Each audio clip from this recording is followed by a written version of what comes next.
Hello everyone, welcome back to my channel. अब मैं आज की वीडियो में आपको ये बताऊंगी कि मोस्ट इम्पॉर्टेंटली गैस लाइटर्स क्या होता है, कौन होते हैं ऐसे लोग। सुमित और उसकी मम्मी गैस लाइटर्स के तहत आते हैं, तो वो किस टाइप की प्रताड़ना देते हैं ऐसे लोग, मैं आज इस वीडियो में इस बारे में बात करूंगी। सो मेरी वीडियो को अंत तक देखिएगा, आपको बहुत इन्फॉर्मेशन इस वीडियो से मिलने वाली है। So let's get started. अब मैं आपको बताऊंगी कि गैस लाइटर्स कौन होते हैं और गैस लाइटिंग क्या होती है, जो कि मेरे साथ हुई है। सुमित और सुमित की मम्मी गैस लाइटर्स कहलाते हैं। गैस लाइटर्स वो होते हैं जो आपको इमोशनली मेंटली अब्यूज करते हैं। उनका मेन मोटिव यही होता है कि सामने वाले को ऐसा दिखाओ, ऐसा प्रूफ कर दो कि उसके अंदर कॉन्फिडेंस की कमी है, उसके अंदर ही सारी कमियां हैं। वो कोई लाइफ में डिसीजन नहीं ले सकता, वो एक अच्छा इंसान नहीं है, वो एक बुरा इंसान है, सारी कमियां उसमें। ये उनका मेन मोटिव होता है कि जितना भी कॉन्फिडेंस है, आत्मविश्वास है, वो पूरी तरीके से उसका तोड़ दिया जाए। तो गैस लाइटर्स जो पीड़ित व्यक्ति पे अटैक करते हैं, इमोशनली अब्यूज करते हैं, उसकी वजह से वो इंसान अंदर से हताश, निराश और मतलब सैड सा रहने लगता है। उसको लाइफ में कुछ अच्छा नहीं लगता है और बुरी यादों से घिरा रहता है, बुझा बुझा रहता है। जो गैस लाइटर्स जो होते हैं वो धोखा देते हैं ऐसे इंसान को, बात बात पर झूठ बोलते हैं। और अगर वो पीड़िता या पीड़ित इंसान कुछ भी बोल रहा होता है तो उसकी बात पर विश्वास नहीं करते हैं।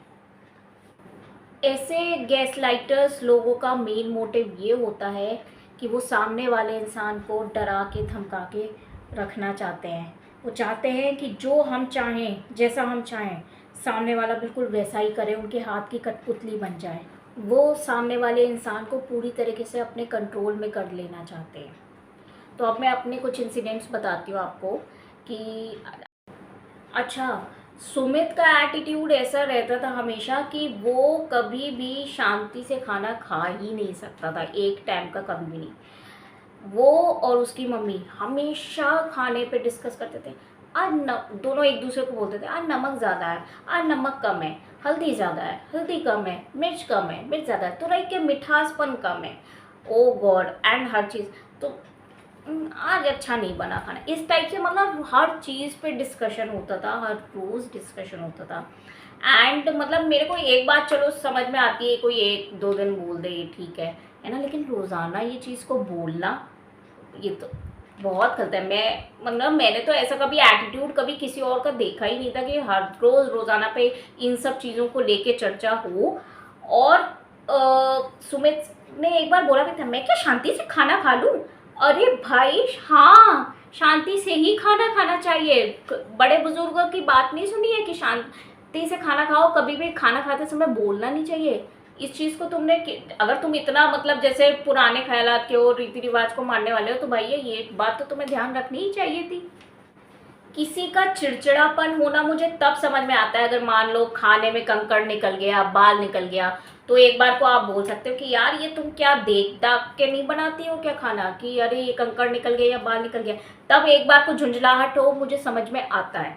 लेकिन रोज़ाना कोई इस चीज़ को क्यों कह रहा है, उस टाइम पे नहीं समझ में आता था मुझे, बट अब मुझे ये बात समझ में आती है। वो जानबूझ के वो दोनों ये चीज़ें करते थे ताकि एक कॉन्फिडेंस मेरा ख़त्म होता जाए और मुझे ये चीज़ मतलब मेरे दिल और दिमाग में बैठ जाए कि मुझे खाना बनाना नहीं आता और मैं एक निपुण गृहिणी नहीं हूँ। ये वो मेरे माइंड में बैठाना चाहते थे, मेरे माइंड में। एंड उनको ये था कि हम लोग तुम्हारे पालनहार हैं, हम लोग जो बताएंगे, जैसे बताएंगे तो ही तुम कुछ कर पाओगी, अदरवाइज तुम खुद कुछ नहीं कर सकती। ये मोटिव था उनका, मुझे ये चीज़ें सिद्ध करने का।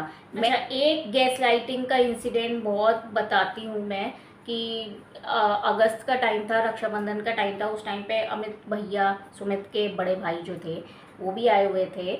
और एक दिन सुमित ने कहा कि मैं नाश्ता बनाऊंगा, आमलेट सैंडविच बनाऊंगा।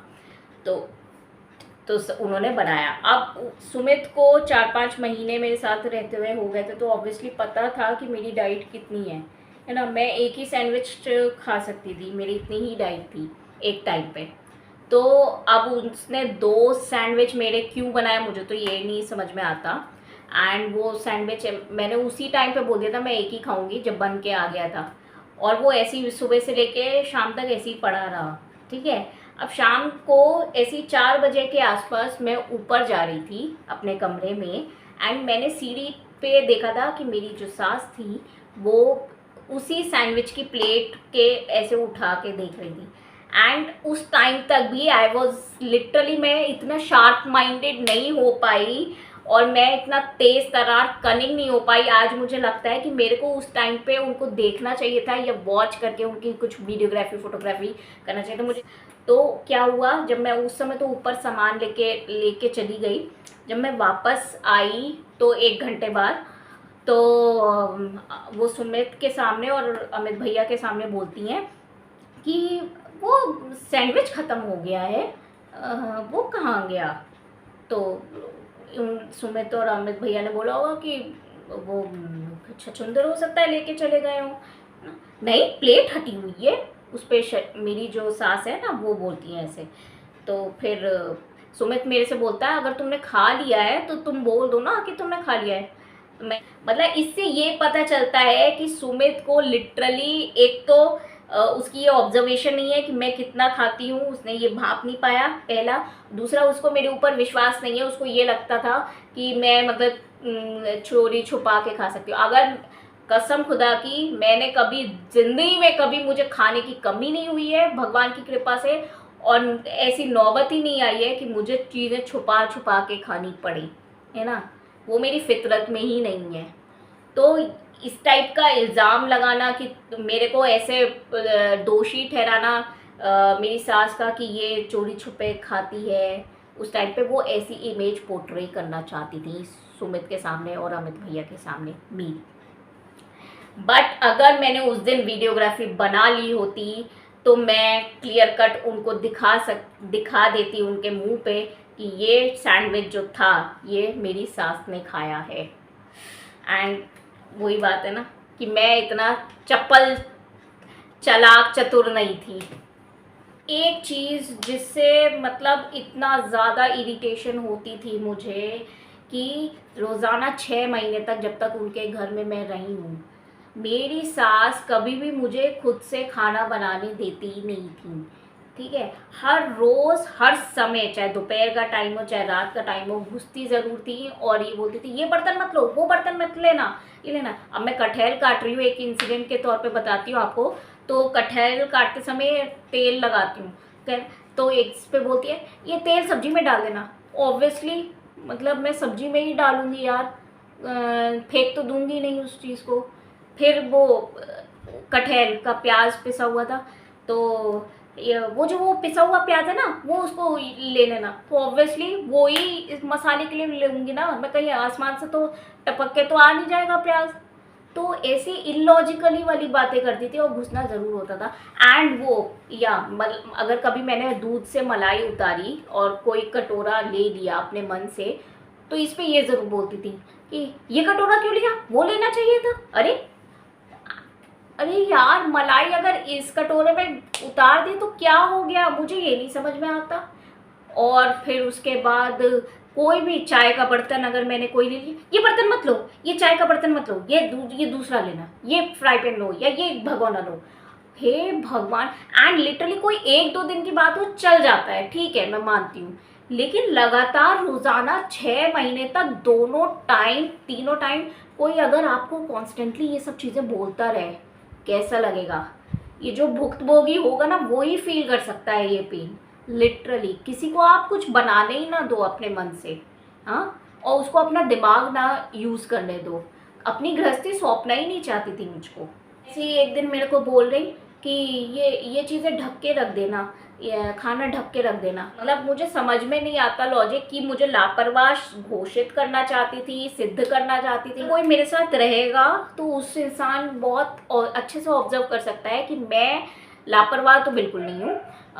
मतलब जैसे ऑब्वियसली मुझे पता है ये चीज़ें कि चीज़ें ढक के ही रखी जाती हैं, मेरी मम्मी जब नानी नाना की तबीयत ख़राब हुई थी तो एक एक दो दो महीने तक उनकी देखभाल के लिए जाती थी लखनऊ इलाहाबाद। तो तब मैं गृहस्थी अपने घर की बरेली में पापा भैया को सब कुछ बना के खिलाना एंड ऑल दैट सब कुछ करती थी। आज तक कभी किसी ने कोई कंप्लेन नहीं करी मेरे को लिटरली।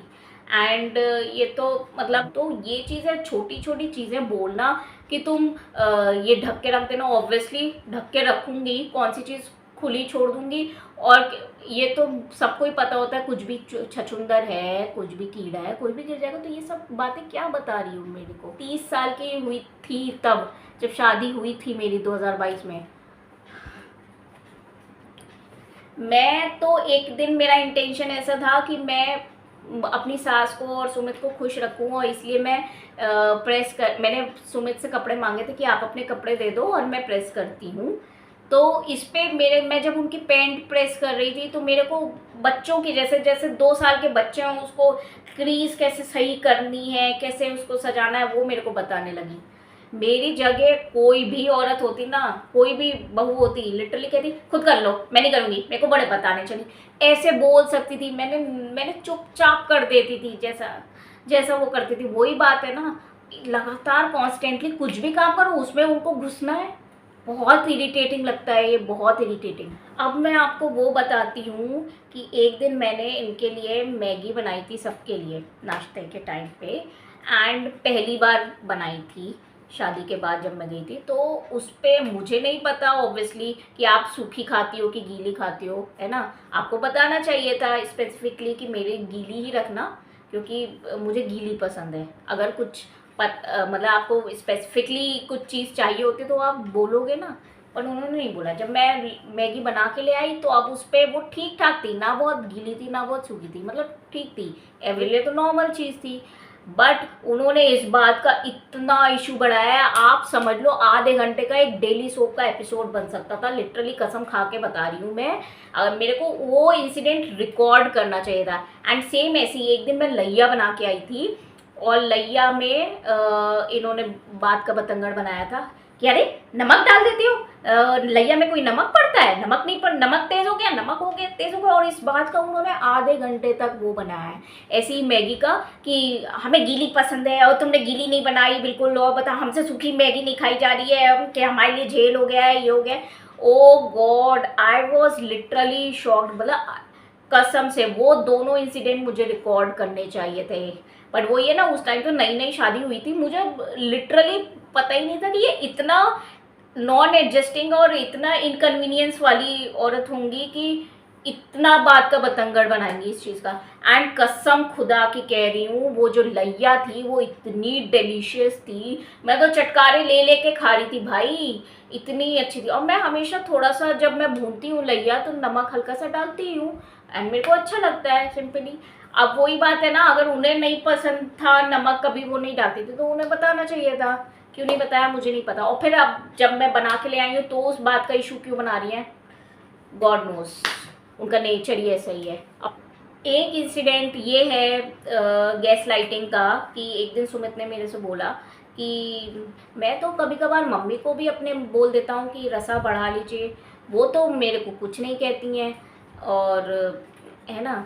तो मैंने कहा एक दिन आप आए थे और आपने बोला था कि तहरी में ज़रा चावल और बढ़ा लीजिए, अपनी मम्मी से बोला था, और आप कह के चल दिए थे, किचन से बाहर आ गए थे।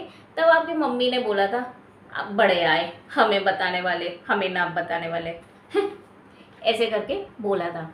तो सुमित ने इस पर मेरे को बोला नहीं मम्मी ऐसा नहीं कर सकती, मम्मी ऐसा नहीं कह सकती। मैंने सुमित को उसी टाइम बोला कि आपकी मम्मी ने ऐसी बातें बोली तो हैं, अब आप मानना चाहो या ना मानना चाहो ये आपके ऊपर है।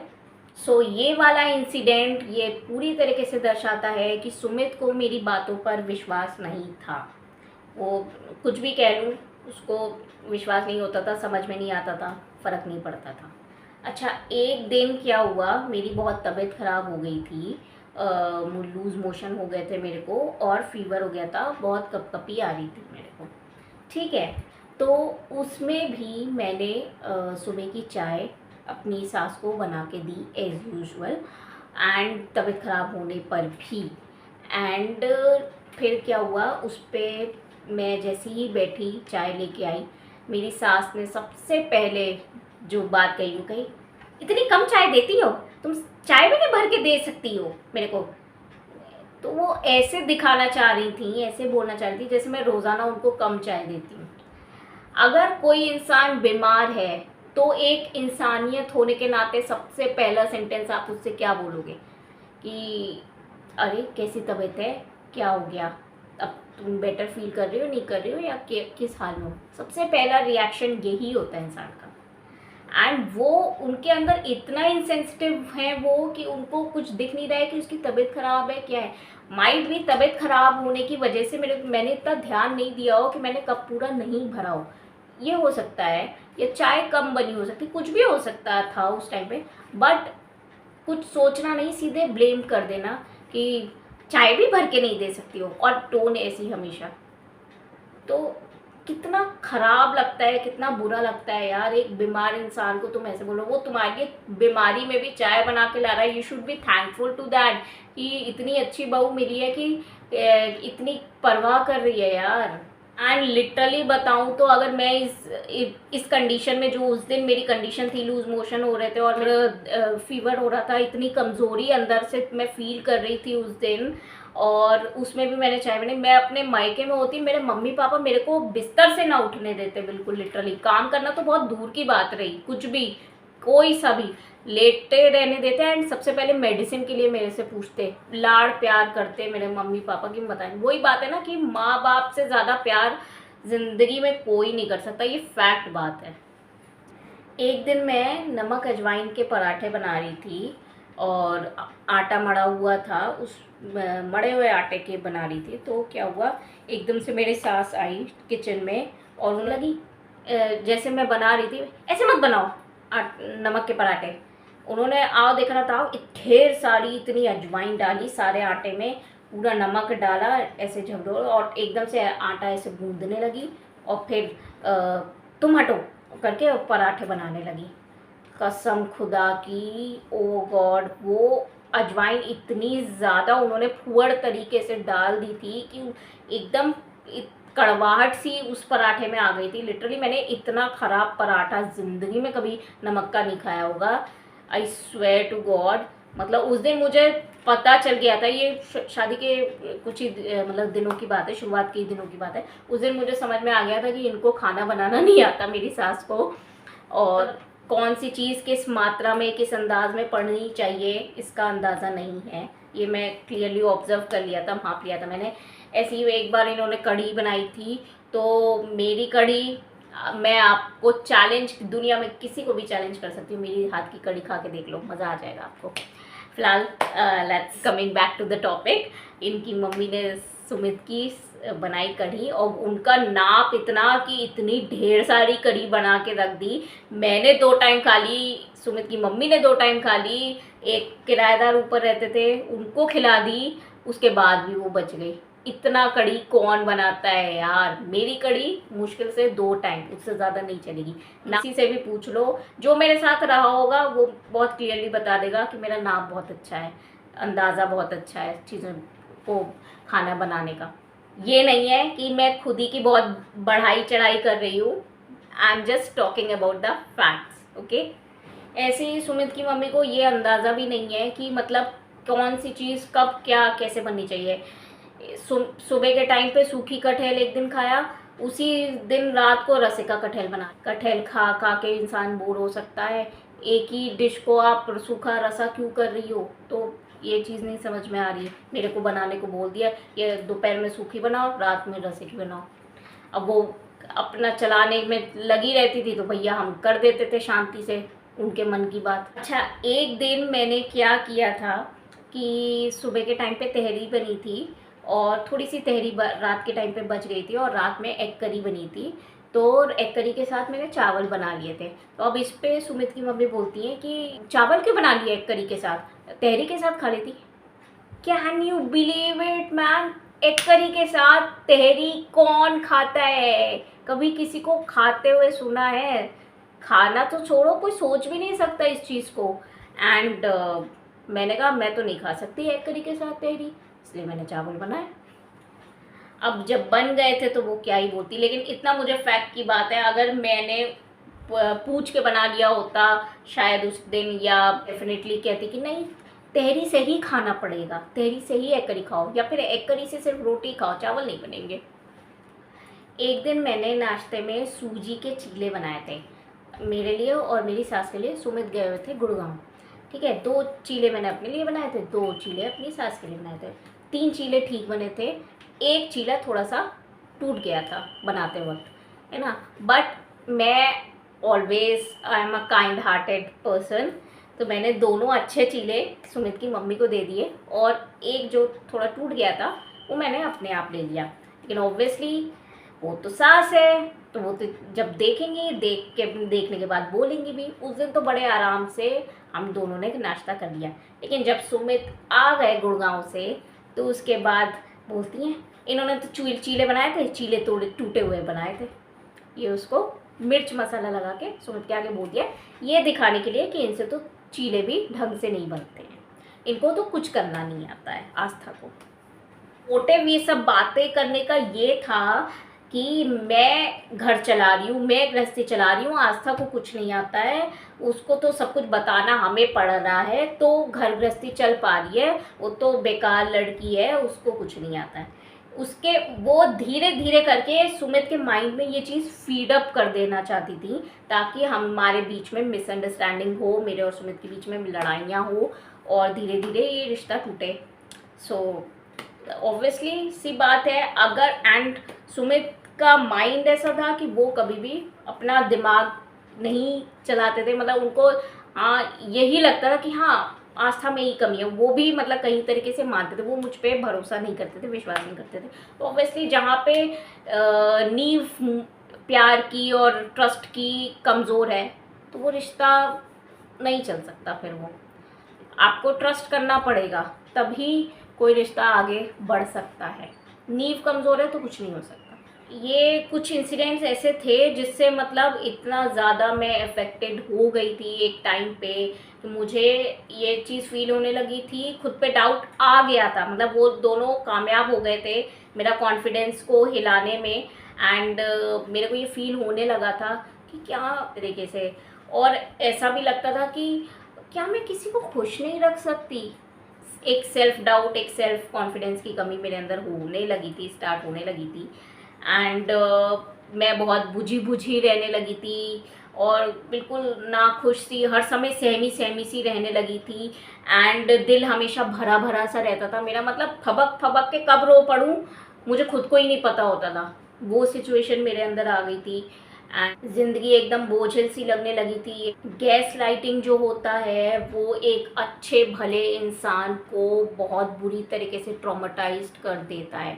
नॉर्मल छोटी छोटी सी चीज़ें ही होती हैं, लेकिन वो इतना ज़्यादा जब रोज़ाना होने लगती हैं वो इतना इफ़ेक्ट कर देती हैं कि एकदम दुनिया ही बदल जाती है इंसान की। गैस लाइटिंग एक टाइप का इमोशनल एंड मेंटल एब्यूज़ है, साइकोलॉजिकल एब्यूज़ है, और हम ऐसे लोगों से जो गैस लाइटर्स होते हैं उनसे जितना ज़्यादा बच सके उतना अच्छा है। जागरूकता हमें जितना ज़्यादा से ज़्यादा इन टर्म्स के बारे में हम बढ़ा सकें उतना हमें बढ़ाना चाहिए और लोगों को बताना चाहिए। एंड आपको अब मेरे इंसिडेंट से एंड मतलब गैस लाइटिंग के बारे में जो भी मैंने बताया थोड़ा बहुत आइडिया हो गया होगा कि गैस लाइटर्स कैसे होते हैं। अगर आपके आसपास हैं तो प्लीज़ सतर्क हो जाइए।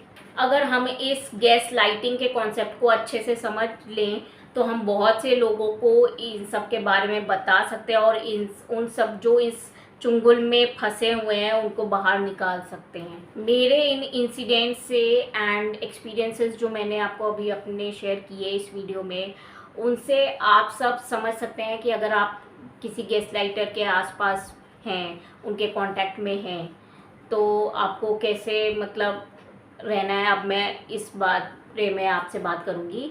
सबसे पहले तो अपने ऊपर कॉन्फिडेंस बिल्कुल भी लूज़ मत होने दें।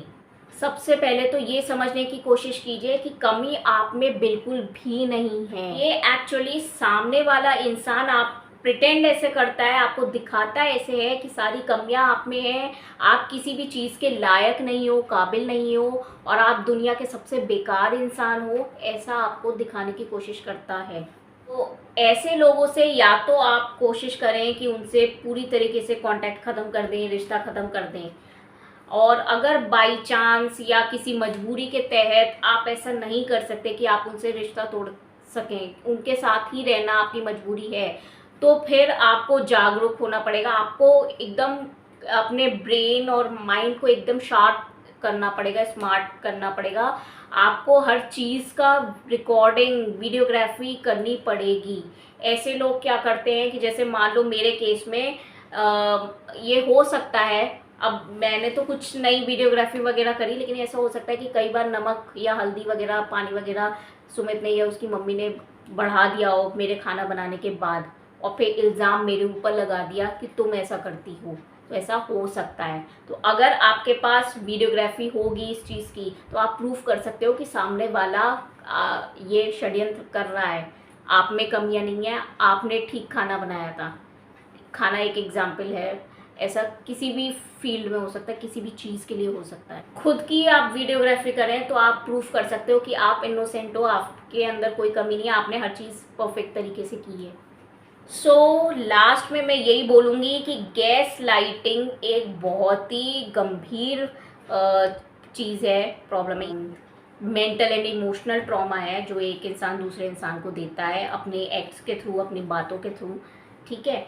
एंड इस कॉन्सेप्ट को हम जितना ज़्यादा आगे बढ़ा सकते हैं, प्लीज़ लोगों को जागरूक कीजिए। मैं अपनी इस वीडियो के ज़रिए मेरे व्यूअर्स को जागरूक करना चाहती हूँ कि प्लीज़ ये सब टर्म्स को जानिए। ये सब मेंटल इम्बैलेंस होते हैं लोगों में, जो मैनिपुलेटर जो लोग होते हैं, तो दूसरे को कंट्रोल करने के लिए, तो ऐसे लोगों से आप बचने की कोशिश कीजिए।